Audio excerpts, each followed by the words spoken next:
El contenido de este informe es solo para el estado de seguridad del nivel A. Ninguna parte de este documento puede ser reproducida por ningún motivo. El personal de estado de seguridad de nivel inferior no debe conocer este documento. El público tampoco. Este documento no puede transferirse a formato digital, y no puede transmitirse por medios electrónicos. El incumplimiento será visto como un acto de traición, punible con la muerte sin someterse a juicio de ninguna forma. Submarino, nombre en clave. Escorpión. Declaración. John B. Davidson Alferes. El capitán Ritter nos ordenó girar hacia el norte, hacia el océano Ártico, cerca de Groenlandia, para realizar pruebas en agua fría. Debíamos pasar 7 días bajo el hielo antes de regresar a aguas más cálidas en el Atlántico. El propósito de estas pruebas no fue revelado a la tripulación antes o después del viaje. Aproximadamente a las 4 horas, el 7 de julio de 1980, sonó la alarma de que un gran objeto desconocido se encontraba en las proximidades del Escorpión.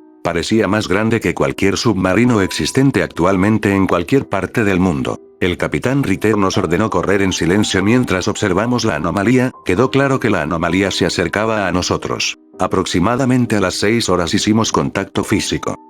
El radar informó que la anomalía había envuelto al Escorpión. Los indicadores indicaban que descendíamos más profundo bajo el agua. Alcanzamos y pasamos la profundidad de aplastamiento, minutos después de que perdimos el control del submarino, pero el submarino no mostró efectos comunes con el aumento de la presión sobre el casco. Apareció en las mismas condiciones que el día que partimos del puerto. El radar reportó objetos extraños en el agua, nada que nos pareciera peligroso. Ritter canceló el silencio. No vio ninguna importancia en ello. Los indicadores indicaron entonces que estábamos ascendiendo al nivel de la superficie. Una vez que alcanzamos la profundidad del periscopio, el capitán Ritter usó el alcance para mirar alrededor. No dijo lo que vio, pero estaba claro que habíamos salido a la superficie. Con el permiso del capitán, varios miembros de la tripulación salieron del submarino para explorar el área. No dejé el submarino durante este tiempo. Solo 2 del equipo de exploración de 12 hombres regresaron. No hablaron de sus experiencias. Poco después fuimos arrastrados bajo el agua, al revés de lo que había sucedido. Cuando finalmente nos liberaron, estábamos solos en nuestra posición anterior en el Ártico sin rastro de la anomalía. Habían pasado 3 días. Regresamos a puerto inmediatamente. El radar informó que la anomalía había envuelto al Escorpión. Los indicadores indicaban que descendíamos más profundo bajo el agua. Alcanzamos y pasamos la profundidad de aplastamiento, minutos después de que perdimos el control del submarino, pero el submarino no mostró efectos comunes con el aumento de la presión sobre el casco. Apareció en las mismas condiciones que el día que partimos del puerto. El radar reportó objetos extraños en el agua, nada que nos pareciera peligroso. Ritter canceló el silencio. No vio ninguna importancia en ello. Los indicadores indicaron entonces que estábamos ascendiendo al nivel de la superficie. Una vez que alcanzamos la profundidad del periscopio, el capitán Ritter usó el alcance para mirar alrededor. No dijo lo que vio, pero estaba claro que habíamos salido a la superficie. Con el permiso del capitán, varios miembros de la tripulación salieron del submarino para explorar el área. No dejé el submarino durante este tiempo. Solo 2 del equipo de exploración de 12 hombres regresaron. No hablaron de sus experiencias. Poco después fuimos arrastrados bajo el agua, al revés de lo que había sucedido. Cuando finalmente nos liberaron, estábamos solos en nuestra posición anterior en el Ártico sin rastro de la anomalía. Habían pasado 3 días. Regresamos a puerto inmediatamente.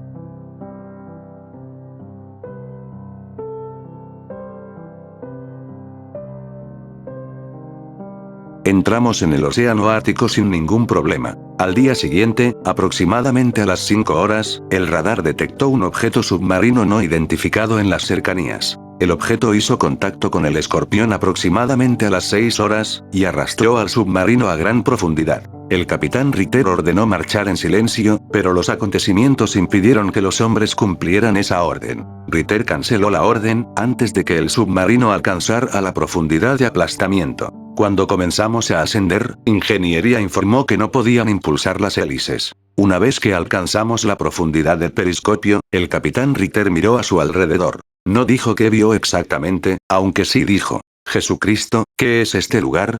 Con el permiso del capitán, un grupo que me incluía pudo explorar el área alrededor del submarino. El lugar desconocido tenía aire respirable, aunque era delgado y a veces era difícil de respirar. Samuels, que tenía asma, no pudo hacer mucho. Era un lugar húmedo, que recordaba al Golfo de México. Era un lugar diferente a todo lo que había visto. Había follaje que no reconocí, y el mismo paisaje me pareció extraño. El cielo era extraño. No parecía el mismo espacio visto desde la superficie de la Tierra. Me quedé con Samuels cuando su asma lo detuvo, pasé mi tiempo mirando el follaje circundante, mientras Samuel se escondía en una pequeña cueva. Las plantas no se parecían a nada que hubiera visto antes, leía National Geographic cada vez que podía y nada del verde que rodeaba nuestro pequeño campamento, estuvo nunca en esas páginas.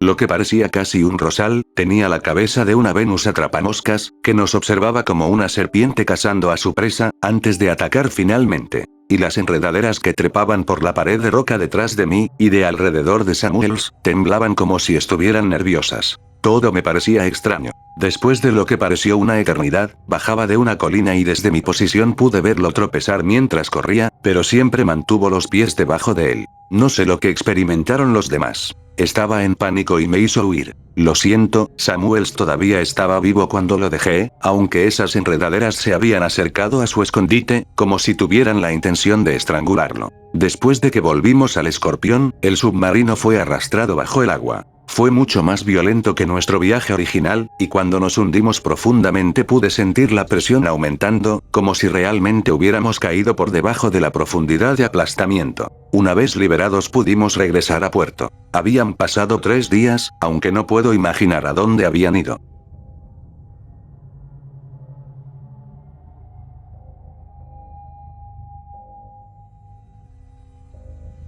El capitán Ritter nos ordenó bajo el hielo ártico que hiciéramos simulacros, aunque no fue específico. Armó los torpedos, que pensé que eran maniquíes, aunque parecía seguro de que estaban activos. Hicimos giros amplios alrededor de la misma área, como si estuviéramos dando vueltas alrededor de algo que no podíamos ver. Ritter nos vigilaba atentamente, y nunca se retiraba de su camarote como se esperaba de él. Aproximadamente a las 3 horas del 7 de julio de 1980, el Escorpión entró en las inmediaciones de un objeto desconocido. Digo que entramos en la vecindad porque permaneció estacionario durante toda la observación. El Escorpión se movió en el camino del objeto. Ritter nos dirigió hacia él. Temía una colisión inminente, pero nadie más en la tripulación parecía compartir mis nervios. Fuera lo que fuera, arrastró al submarino más profundo, hasta que pasamos la profundidad de aplastamiento. A pesar de varios intentos, no pudimos liberarnos del objeto, como si nos envolviera con fuerza. Solo más tarde supe la verdad. Cuando nos levantamos, no estaba en el mismo lugar en el que habíamos estado. El capitán Ritter usó el periscopio una vez que estuvimos a la profundidad adecuada, murmurando por lo bajo. No deseo saber lo que vio, o lo que le devolvió la mirada a través del visor. Con el permiso del capitán, se formó un pequeño grupo para explorar el área desconocida alrededor del Escorpión. El primer hecho, podíamos respirar aunque el aire era más delgado, como si estuviéramos a gran altura. También hacía calor, aunque no diría húmedo. Me acompañaron mis 12 compañeros, y Cox y Samuel se detuvieron a la mitad de nuestro viaje. Samuel se quejó de asma aunque nunca antes lo había visto mostrar ningún signo de asma. Creo que temía subir la colina delante de nosotros. Era como caminar por un bosque salvaje, con solo un pequeño sendero a seguir. El submarino se había elevado en lo que parecía un estanque, aunque extrañamente el agua estaba congelada en hielo. Habíamos traído el Ártico con nosotros, o eso parecía. Vi varios tentáculos grandes envueltos alrededor del casco, manteniéndolo en su lugar.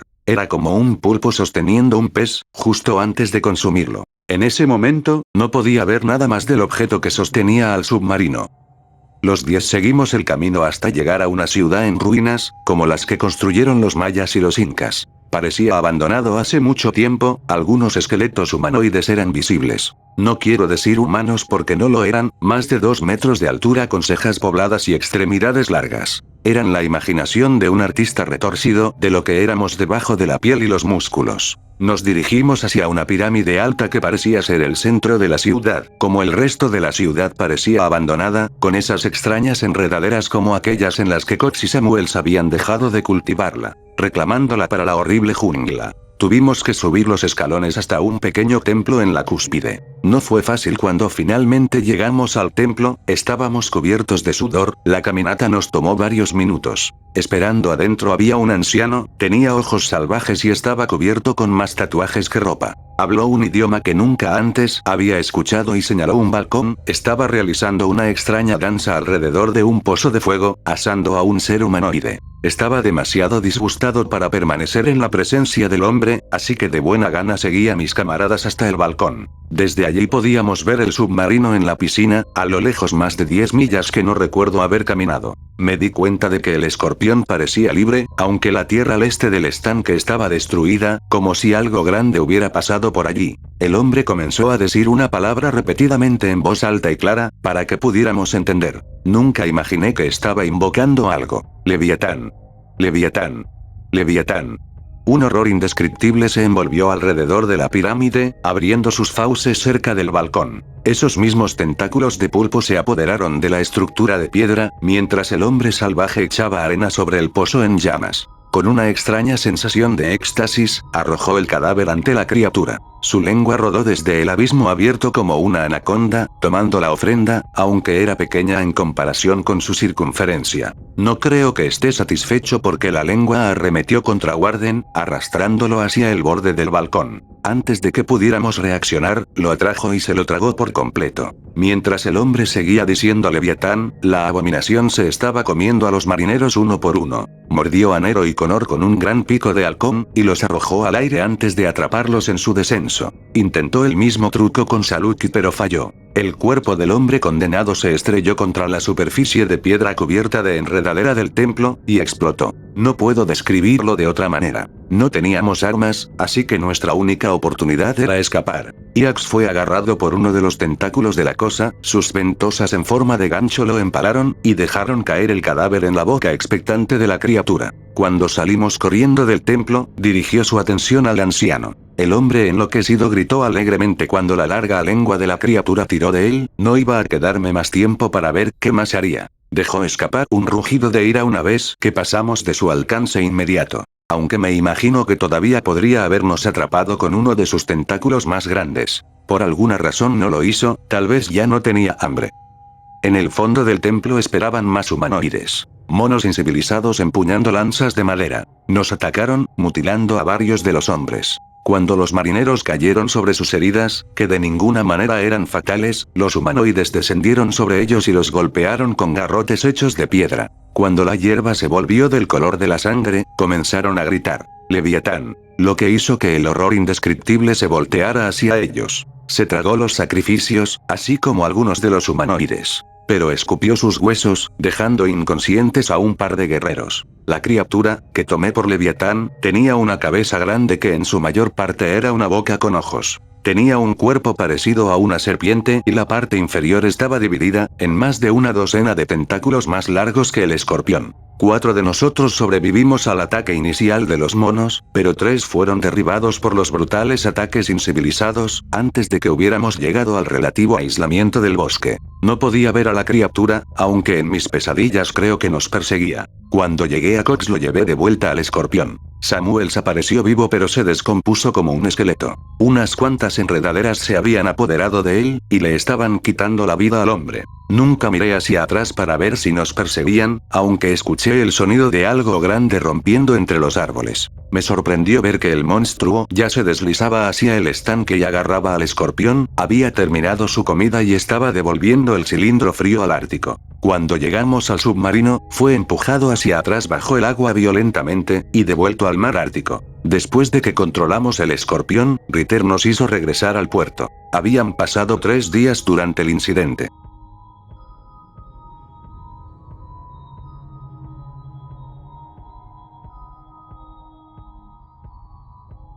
La tripulación del escorpión vio cosas que no estaban autorizadas a presenciar, violando el código de autorización, renunciando a sus vidas. El escorpión debe ser dado de baja y destruido, las piezas no deben venderse ni reutilizarse en la construcción de futuros submarinos, o cualquier otra embarcación. Se separará a la tripulación del escorpión, y se les dará de baja de la manera que sea más conveniente. Ningún buque estadounidense ingresará a la región en la que el escorpión informó que ocurrió el incidente.